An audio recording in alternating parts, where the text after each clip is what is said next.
കൃഷ്ണദേവരായരുടെ രാജസദസ്സിൽ സുന്ദരൻ എന്ന ഒരു മന്ത്രി ഉണ്ടായിരുന്നു. അദ്ദേഹം തെന്നാലി രാമനോട് പ്രതികാരം ചെയ്യാൻ സമയം നോക്കി കാത്തിരിക്കുകയായിരുന്നു. രാജഗുരുവിനും തെന്നാലി രാമനോട് അസൂയയായിരുന്നു. ഈ തക്കം ലാക്കാക്കി സുന്ദരൻ രാജഗുരുവിനോട് തെന്നാലി രാമനെ കുറിച്ച് പല അപവാദങ്ങളും പറയുന്നത് പതിവാക്കി. താൻ പറയുന്നതെല്ലാം രാജഗുരു വ്യക്തമായി മനസ്സിലാക്കുന്നുണ്ടെന്ന് അറിഞ്ഞയുടൻ രാജാവിനെ കുറിച്ചും അദ്ദേഹത്തോട് അപവാദം പറയാൻ ആരംഭിച്ചു.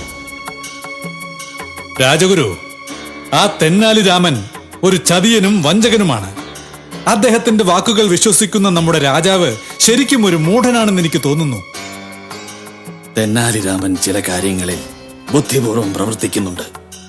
അതിനാൽ രാജാവിന് അദ്ദേഹത്തെ വലിയ കാര്യമാണ്. അതിന് നമുക്കെന്ത് ചെയ്യാൻ കഴിയും? അങ്ങ് ഈ രാജ്യത്തിന്റെ തന്നെ ഗുരുവല്ലേ? അങ്ങേ പോലും തെന്നാലി മാനിക്കുന്നില്ലല്ലോ. ഇത് ഞാനും ശ്രദ്ധിക്കുന്നുണ്ട്.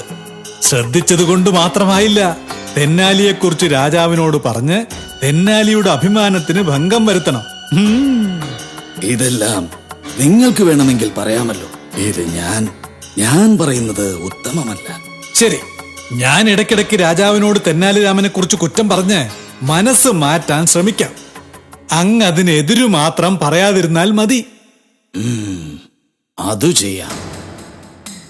രാജാവ് ഏകാന്തനായി ഉദ്യാനത്തിലിരിക്കുമ്പോൾ സുന്ദരൻ അദ്ദേഹത്തോട് തെന്നാലി രാമനെ കുറിച്ച് അപവാദം പറയാൻ തുടങ്ങി. മന്ത്രി, ആരെക്കുറിച്ച് എന്തു കുറ്റം പറയണമെങ്കിലും അവരവരുള്ളപ്പോൾ രാജസദസ്സിൽ വെച്ച് പറയണം.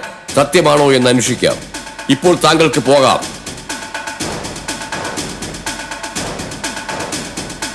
മന്ത്രി തലകുനിച്ച് നടന്നപ്പോൾ രാജാവ് ഇതിനെക്കുറിച്ച് ചിന്തിക്കാൻ തുടങ്ങി. ഈ മന്ത്രി സുന്ദരൻ കുറെ നാളുകളായി തെന്നാലിയെ കുറിച്ച് ഓരോ പരാതികൾ പറഞ്ഞുകൊണ്ടേയിരിക്കുന്നല്ലോ. ഒരു പക്ഷേ ഇത് സത്യമായിരിക്കുമോ? എന്തായാലും നാളെ ദർബാറിൽ വെച്ച് അന്വേഷിക്കാം.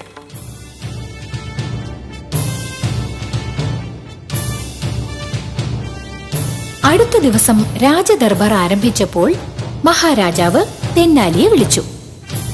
തെന്നാലി, താങ്കളുടെ പെരുമാറ്റത്തെക്കുറിച്ച് ധാരാളം പരാതികൾ വന്നിട്ടുണ്ട്. താങ്കൾ എന്നെക്കുറിച്ചും അപവാദം പറയുന്നതായി പലരും പറയുന്നുണ്ട്. ഇത് സത്യമാണോ? രാജൻ, ഇതിനെക്കുറിച്ച് എനിക്കിപ്പോൾ ഒന്നും പറയാനാവില്ല. അല്പം സാവകാശം വേണം.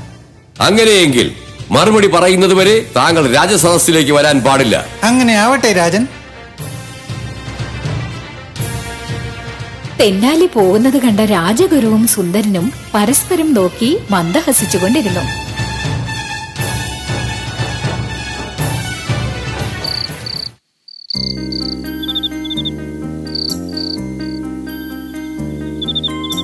അന്ന് രാത്രി തെന്നാലി രാമൻ മഹാരാജാവിനെയും കൂട്ടിക്കൊണ്ട് രാജഗുരുവിന്റെ മാളികയിലേക്ക് പോയി. അവിടെയുള്ള ജനാലയിലൂടെ സുന്ദരനും രാജഗുരുവും തമ്മിലുള്ള സംഭാഷണം രാജാവിനെ കേൾപ്പിച്ചു. രാജഗുരുവേ, നമ്മുടെ രാജാവ് വെറുമൊരു പാവത്താനാണ്. ഞാൻ തെന്നാലി രാമനെ കുറിച്ച് പറഞ്ഞതെല്ലാം അപ്പാടെ വിശ്വസിച്ചു. കാത്തിരുന്ന് കണ്ടോളൂ, കുറച്ച് ദിവസങ്ങൾക്കകം ആ തെന്നാലിയെ ഈ രാജ്യത്ത് നിന്ന് പുറത്താക്കാനുള്ള ഏർപ്പാടുകൾ ഞാൻ ചെയ്യും. സുന്ദരൻ പറഞ്ഞതിന് മറുപടി പറഞ്ഞില്ലെങ്കിലും രാജഗുരു മൗനം സമ്മതം എന്ന ഭാവത്തിൽ മിണ്ടാതെയിരുന്നു. ഇത് കണ്ട രാജാവിന് സുന്ദരന്റെ കുതന്ത്രം മനസ്സിലായി. രാജൻ, ഇപ്പോൾ അങ്ങയുടെ ചോദ്യത്തിന് ഉത്തരം കിട്ടിയോ? കിട്ടി. പക്ഷേ രാജഗുരു വളരെ നല്ലവനാണ്.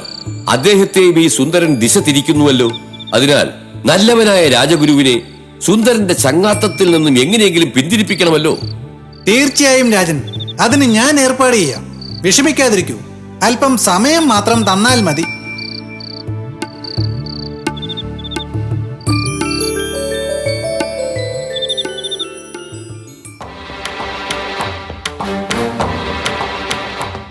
ഒരു ദിവസം തെന്നാലി രാമൻ തന്റെ വീട്ടിൽ ഒരു വിരുന്ന് സൽക്കാരത്തിന് ഏർപ്പാടുകൾ ചെയ്തു. അതിൽ പങ്കെടുക്കാനായി രാജഗുരുവിനെയും സുന്ദരനെയും ക്ഷണിച്ചു.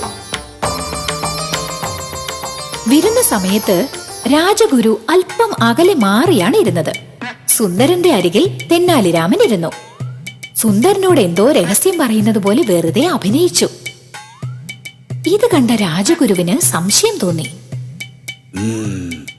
ഈ തെന്നാലി സുന്ദരനോട് എന്തായിരിക്കും പറഞ്ഞിരിക്കുക? ഇനി ഒരു പക്ഷേ നമ്മെ കുറിച്ചായിരിക്കുമോ? സുന്ദര, ഞാൻ പറഞ്ഞ രഹസ്യം മറ്റാരോടും പറയരുത്.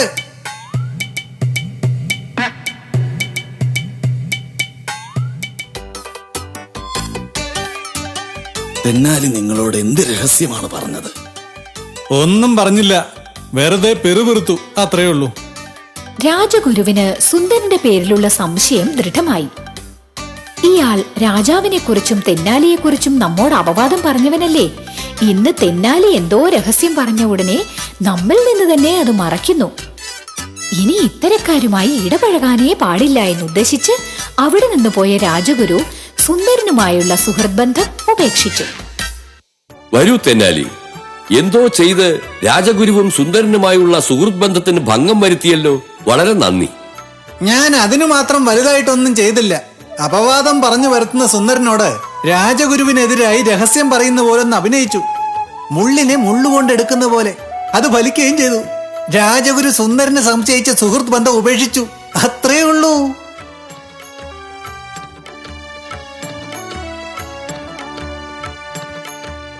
എന്താ കൂട്ടുകാരെ, മോശമായവരുമായി സുഹൃത്ത് ബന്ധം സ്ഥാപിച്ചാൽ അത് നമുക്ക് തന്നെ ആപത്താണെന്ന് മനസ്സിലായില്ലേ?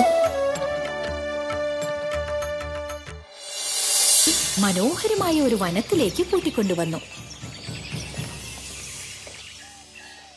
രാജൻ, ഇവിടെ വിശ്രമിച്ചിട്ട് നമുക്ക് പിന്നീട് സ്വർഗം കാണാൻ പോകാം. അതും നല്ല ആശയം തന്നെ. സൈനികരെ, ഇവിടെ ഒരു കൂടാരം നിർമ്മിച്ച് വിശ്രമിക്കാനുള്ള ഏർപ്പാടുകൾ ചെയ്യൂ.